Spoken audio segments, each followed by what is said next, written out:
चलिए भैया, हम लोग जो चैप्टर पढ़ रहे हैं उस चैप्टर का नाम है EMI, इलेक्ट्रोमैग्नेटिक इंडक्शन, और AC, alternating current, and EMW, electromagnetic wave. Hindi में लिखना जरूरी है क्या? क्या आप सभी लोग हिंदी समझ रहे हैं? सब लोग ध्यान देंगे। इसके अंदर बाबू हम लोग 4 पार्ट करके इसको पढ़ेंगे।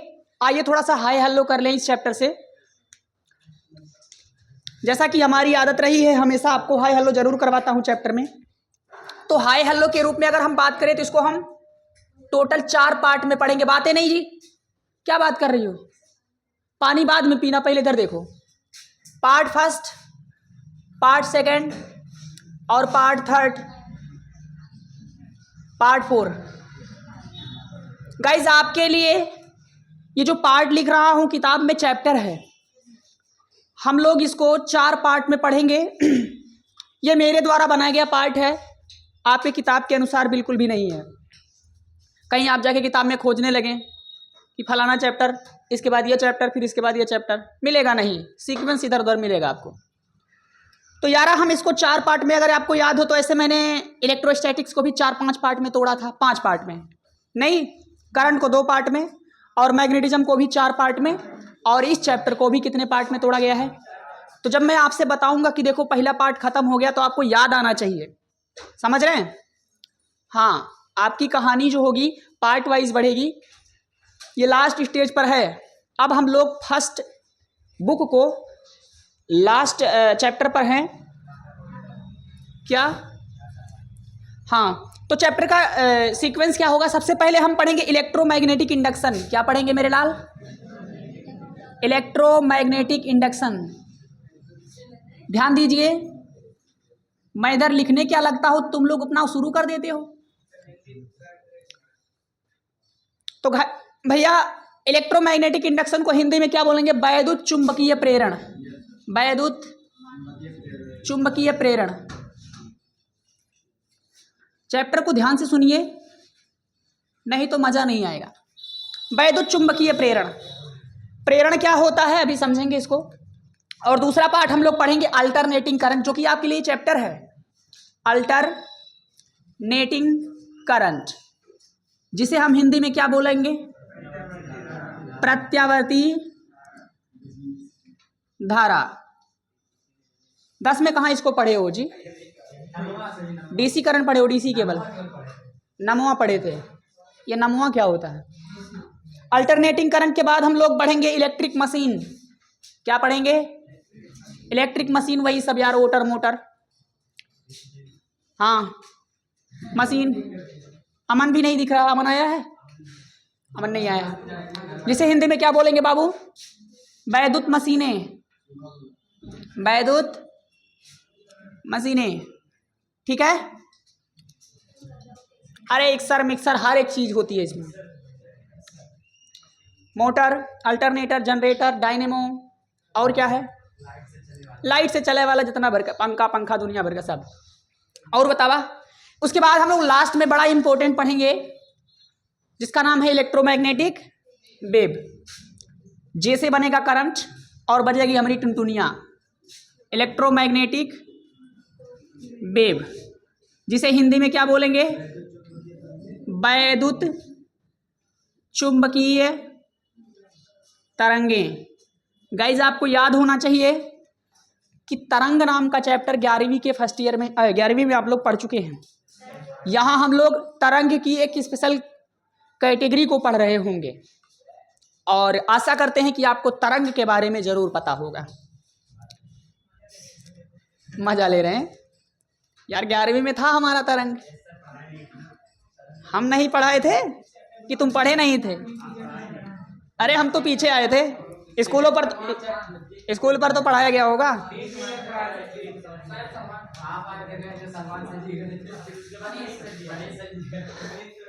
आपका जो यल लग गया, आप लोगों का अलग अलग टीचर्स ने मिलकर के बर्बाद कर दिया। हम भी बर्बाद किए थे। यार कैसी बात कर रहे हो, हम तो भाई 1 महीने के लिए आए थे, उसमें हमारा क्या दोष है? हमको ट्रायल में रखा गया था तो हम ट्रायल में थे।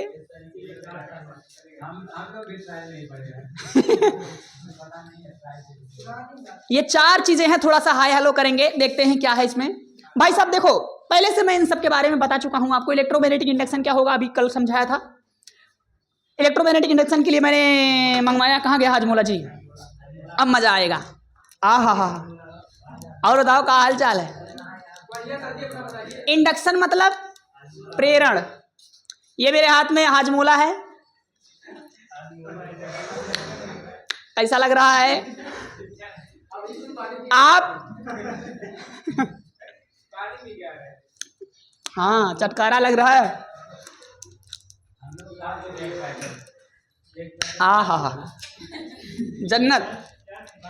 मीठा वाला है भाई, ललचाओ नहीं, मिलेगा नहीं, कोई ललचाएगा नहीं। आप लोग हाजमोला खाओगे नहीं खाओगे ठीक है, मैं ही खा लेता हूँ और क्या, ऑन कैमरा ही बोल रहा हूँ, उसमें क्या। ऐसे कैसे बंद है जी, चालू है। मैंने बताओ तो मेरे हाजमोला खाने से ऑनलाइन वालों को भी महसूस होगा, चिंता मत करो, जब ये वीडियो देखेंगे आज। हाँ तो भैया अगर हम हाजमोला खा रहे हैं तो आपके मन में जो सेंस हो रहा है वो प्रेरण है, वो इंडक्शन है, समझ रहे हैं? ऐसा ही होगा हमारे चुंबक के केस में। जब हम चुंबक को किसी कुंडली के आसपास गुजारेंगे ना तो टच नहीं होगा, लेकिन प्रेरण होगा वहां पर, इंडक्शन होगा वहां पर, जिससे उसके अंदर एक विद्युत वाहक बल प्रोड्यूस होगा। अच्छा विद्युत वाहक बल क्यों? नाम से ही क्लियर हो रहा है, जो विद्युत का वहन करेगा, नाम ही है विद्युत वाहक बल, जो विद्युत का क्या करे, वहन करे, अर्थात करंट को फ्लो करवाए। समझ रहे हैं? तो जब चुंबक कुंडली के आसपास आएगी जाएगी तो वहां पर इंडक्शन होगा। अच्छा तब इंडक्शन होगा केवल जब चुंबक मोशन में होगा या कुंडली मोशन में होगी। जब तक मोशन नहीं होगा, रिलेटिव मोशन, ये भी ध्यान रखना, मोशन नहीं, मुझे बोलना चाहिए रिलेटिव मोशन। अच्छा मोशन और रिलेटिव मोशन में आपको क्लियर है ना? कैसे? मान लीजिए मैं कुंडली और चुंबक को एक साथ पकड़ के इसे घुमाने लग जाऊं तो रिलेटिव मोशन क्या हो जाएगा? 0। मोशन तो होगा, जैसे बस के अंदर आप बैठ जाइए, आपके पड़ोस वाला और आप एक दूसरे के सापेक्ष आप स्थिर अवस्था में होंगे, लेकिन आप सड़क पर पेड़ पौधे है ना, बाहर जो बिल्डिंग्स हैं उनको देखेंगे तो आप मोशन में रहेंगे। तो आपके रिस्पेक्ट में अगर कोई ऑब्जेक्ट दूसरा देखा जाए तो उसे हम बोलेंगे रिलेटिव मोशन, ठीक है ना? तो एक साथ 2 ऑब्जेक्ट को ऐसे घुमाने लग जाएं तो रिलेटिव मोशन क्या होगा? 0। और मोशन तो होगा। तो यहां पर क्या चेंज होना चाहिए? मोशन की रिलेटिव मोशन, रिलेटिव मोशन होना चाहिए, ठीक है ना?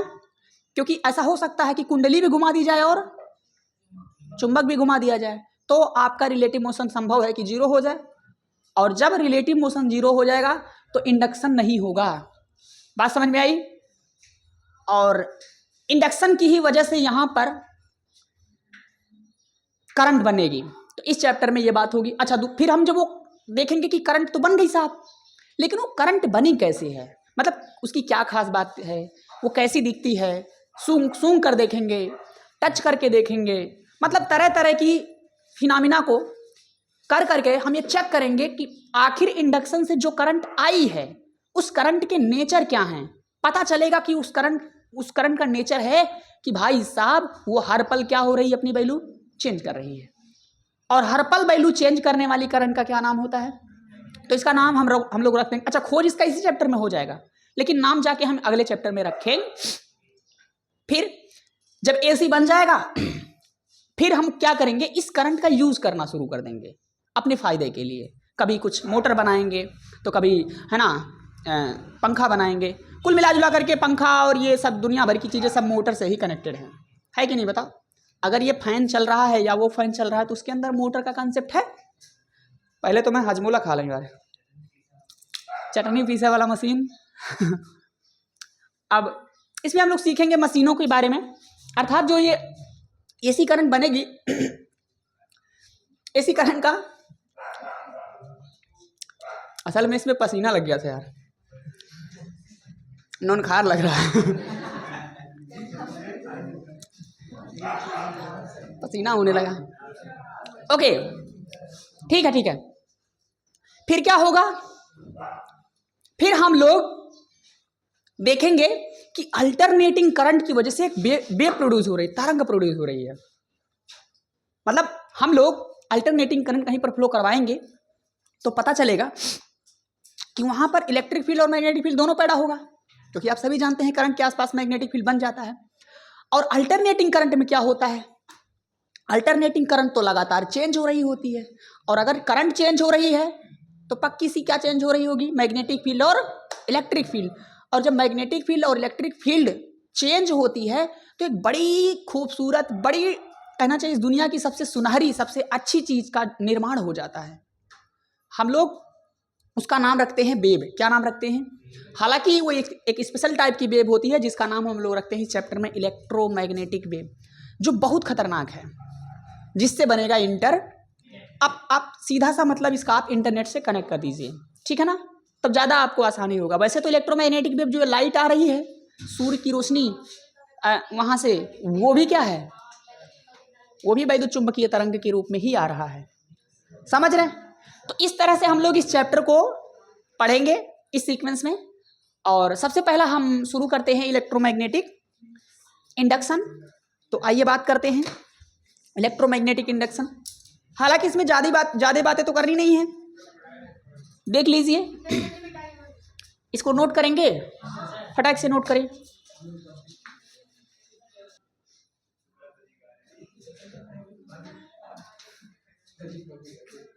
चलिए, तो पहले पार्ट में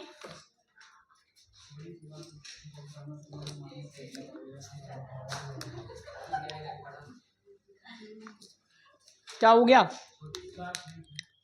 पहले पार्ट की शुरुआत करें। पहले पार्ट की शुरुआत होगी बड़ी खूबसूरत सी चीज जिसके बारे में आप सभी जानते हैं, दैट इज मैग्नेटिक फ्लक्स। क्या होगा भैया? पहले पार्ट में पहली हेडिंग आ रही है मैग्नेटिक फ्लक्स, जिसे हिंदी में क्या बोलेंगे? अच्छा, इसे तो आप जानते हैं, इसे हाय हेलो है आपका, नहीं है? कभी जिंदगी में नहीं देखा?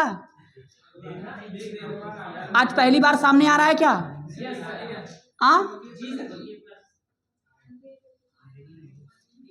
कैसे कैसे लोग रहते हैं यार, मैंने बताओ। अभी चैप्टर का एंड भी मैग्नेटिक फ्लक्स पे हुआ था, पिछले चैप्टर का एम्पियर सर्कुलर लॉ में देखा था। गॉस प्रमेय में तो भैया इलेक्ट्रिक फ्लक्स देखा था, हालांकि यहाँ भी तो गॉस प्रमेय था। हाँ, तो मैग्नेटिक फ्लक्स क्या है? मैग्नेटिक फ्लक्स का जो गणितीय रूप है, इसे कंसीडर करने का जो फार्मूला है, वो है मेरे लाल फाई बी बराबर इंटीग्रेशन ऑफ बी डॉट। ये कितनी बार हो चुका है? बहुत बार हो चुका है, यही तो है। इसे क्या बोलेंगे? मैग्नेटिक, अच्छा मात्रक, मात्रक क्या होगा? वेबर होता है, बताया गया है। या फिर इसे ऐसे भी बोल सकते हैं टेस्ला मीटर, या फिर इसी को क्या बोलते हैं? वेबर। हाँ जी, बोलते हैं। अगर हम आपसे कहें कि भाई साहब जो इलेक्ट्रिक फील्ड है और थीटा, थीटा कौन सा, या बल्कि ऐसा लिख देते हैं एंगल बिटवीन बी एंड ए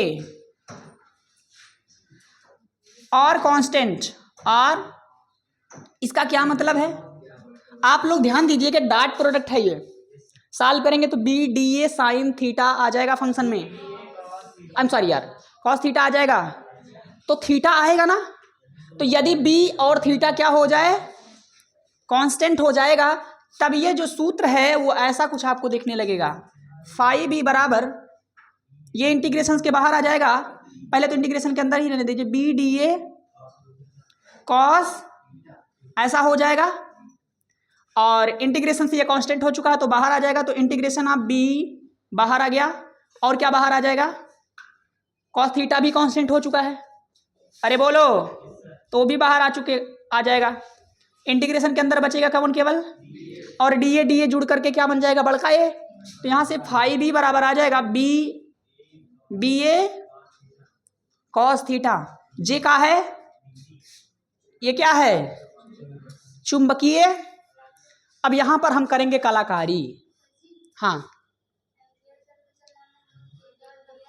हाँ, बी डॉट डी एल था, हाँ लाइन इंटीग्रल था वो, यहाँ बी डॉट डी ए है, सरफेस इंटीग्रल।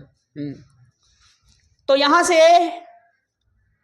अगर हम थीटा की वैल्यू और चेंज करें तो यारा सुनो, ये थीटा किसके किसके बीच का कोण है, जरा सोचो तो, बी और, अच्छा आप मुझे बताओ, ए क्या है, क्षेत्रफल है, बी क्या है, चुंबकीय क्षेत्र, दोनों सदिश राशियां हैं। और ये फाई बी क्या है, मैग्नेटिक फ्लक्स, यह क्या है, अदिश राशि है। ध्यान दीजिएगा, फाई बी, इसकी खास बातें आप सुनते जाइए। फाई बी इज आ अदिश राशि, स्केलर क्वांटिटी। देखात नहीं है, कौनो बात नहीं, दरवाजा अब नीचे हुई तब सब दिखाए लगी। यदि अगर आपसे कोई कहे कि थीटा की वैल्यू, यदि थीटा की वैल्यू 0 हो जाए मेरे लाल, अगर थीटा की वैल्यू 0 हो जाए यहां, तो फाई भी कितना हो जाएगा, बी ए हो जाएगा,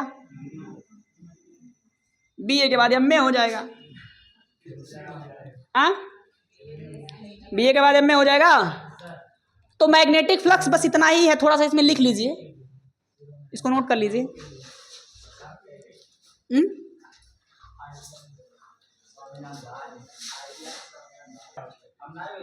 नोट हो गया। अब इसके स्पेशल केस को देखना है थोड़ा सा, आप लोग ये फार्मूला ध्यान रखना, स्पेशल केस।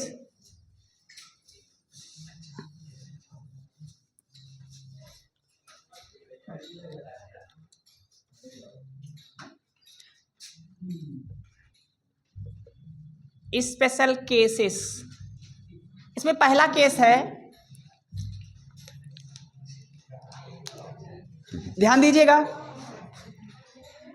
अगर हमारा थीटा 0 है, अभी अभी इसको सीखा हमने, अगर हमारा थीटा 0 है ना मेरे लाल,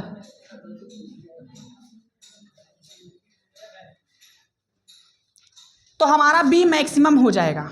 बी क्या हो जाएगा, मैक्सिमम हो जाएगा। क्यों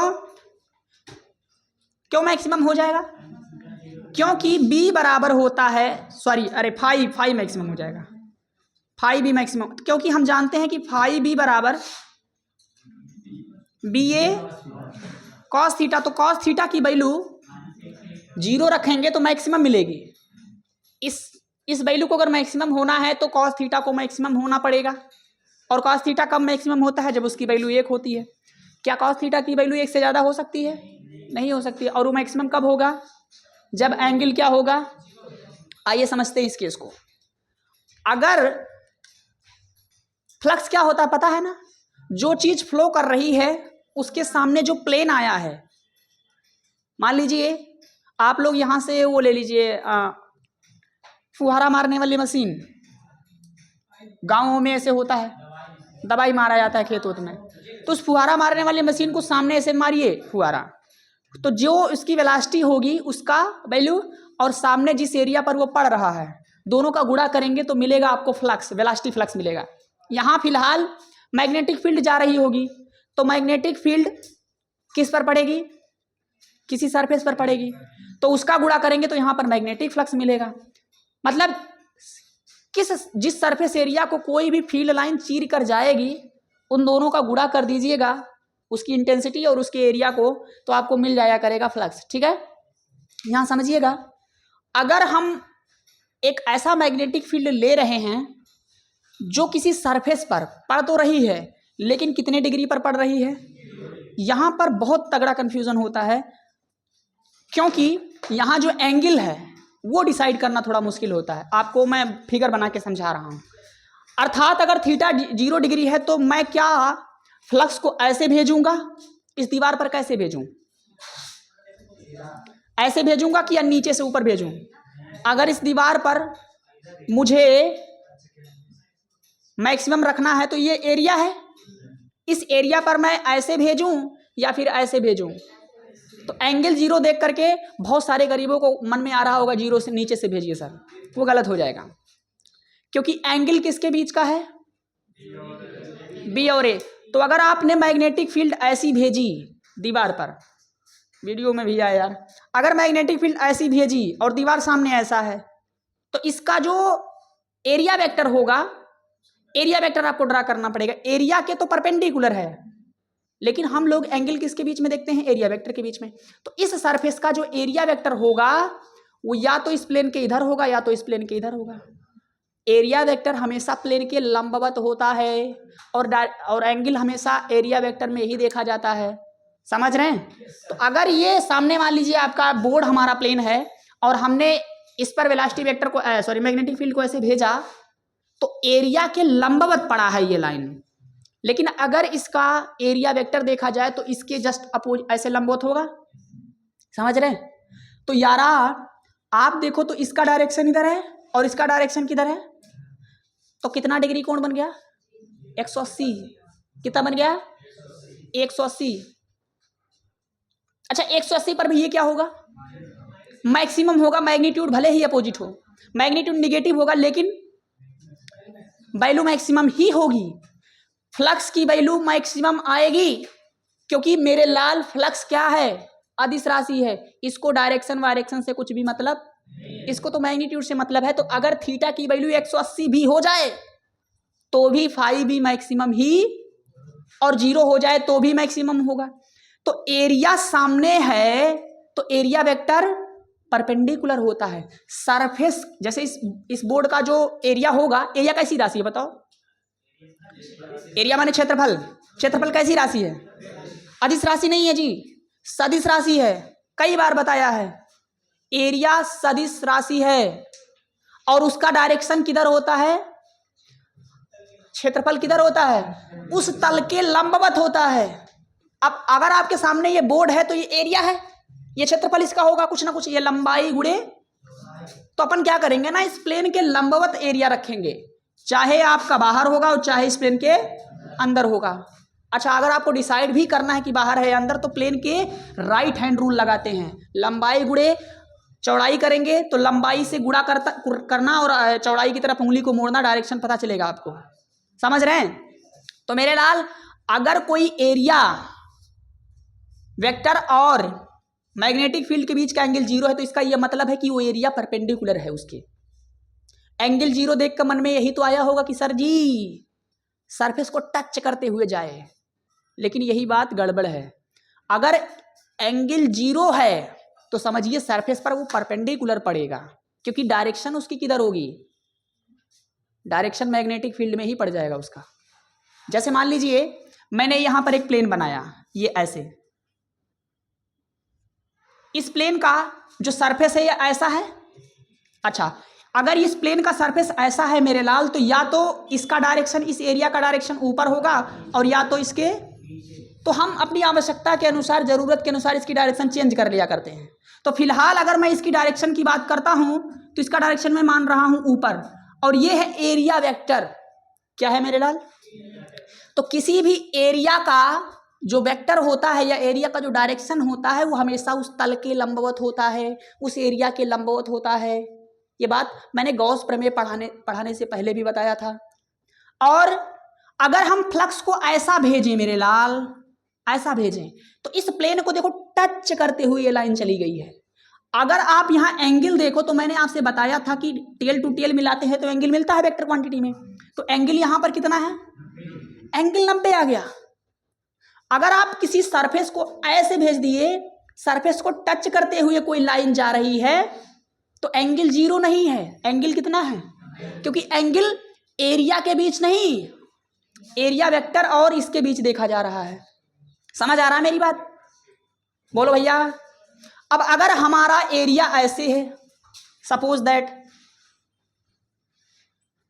ऐसे है, और हम मैग्नेटिक फील्ड ऐसे भेज रहे हैं, तो बताना जल्दी से। तो ये मैग्नेटिक फील्ड मान लो गई, तो इसका एरिया वेक्टर भी किधर होगा? अच्छा, एरिया वेक्टर ऐसे प्लेन है, अब या तो इधर होगा या तो मैं अगर इधर बनाऊं तो ये हो जाएगा एरिया वेक्टर और ये हो जाएगा मैग्नेटिक फील्ड। दोनों के बीच का कोण कितना है? तो प्लेन कैसा है? परपेंडिकुलर, और वेलोसिटी मैग्नेटिक फील्ड इसको चीर कर जाएगी ना, तो एंगल कितना है?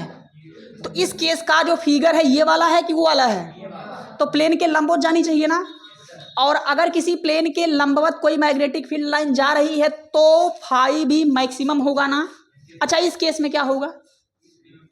मिनिमम होगा, क्योंकि cos 90 पर वैल्यू क्या हो जाएगी? 0। cos 90 का मान कितना होता है? 0 होता है। तो इस केस में क्या होगा? थीटा कितना माना जाएगा इस केस में? 90। तो आपको मोटे मोटे तौर पर समझना चाहिए कि अगर हम किसी प्लेन के लंबवत मैग्नेटिक फील्ड भेजेंगे तो सबसे ज्यादा वह प्लेन को काट कर जाएगी। हाँ, क्या कह रहे हो? कौन है? एक सेकंड। हाँ जी। अच्छा, एरिया वेक्टर इधर भी तो हो सकता है। हम अपनी सहूलियत के हिसाब से अपना एरिया वेक्टर डिसाइड कर लिया करें। तो मैग्नेटिक फील्ड इधर है भैया और एरिया वेक्टर, तो इस केस का जो स्पेशल केस है ये कौन सा फिगर बनाता है? पहला या दूसरा? वो वाला बनाएगा ना। तो इस फिगर को इसके पास ही बना दीजिए, मजा नहीं आ रहा यार। हाँ जी, तो जो कैसे बनाऊं मैं? ऐसे करके बना देता हूं। ये हमारा एरिया है, इसका एरिया वेक्टर इधर होगा।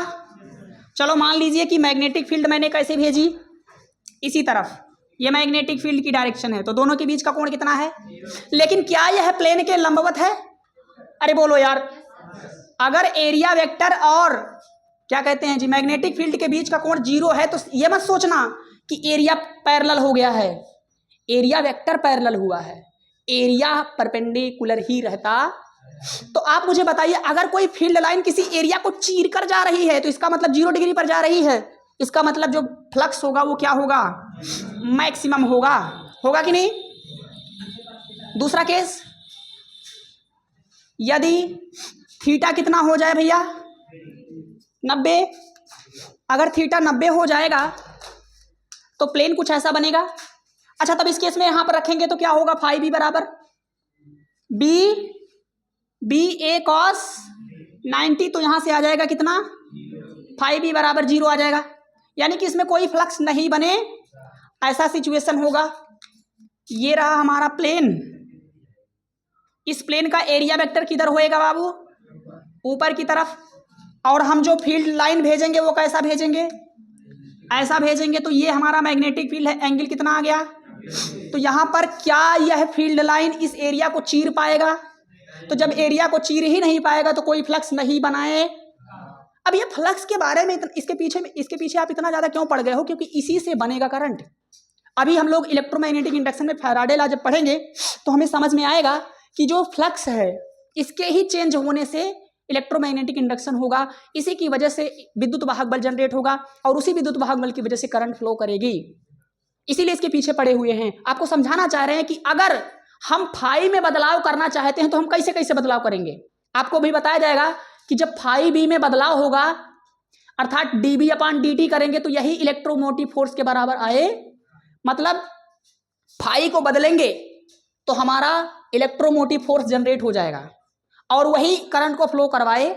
लेकिन ध्यान रखना कि फाई में चेंज होना चाहिए। तो अभी मैं थोड़ी देर बाद बात करने लगूंगा कि फाई को चेंज कैसे कर सकते हो। तो देखो, पहली बात, फार्मूले में क्या रहा? बी चेंज करके, ए चेंज करके और थीटा चेंज करके। तो हमारे हाथ में 3 चीजें हुआ करेंगी और सबसे आसान तरीका पकड़ के हम काम करेंगे। तो एक काम करिए, दोनों स्पेशल केस को नोट करिए, खट से नोट करें तो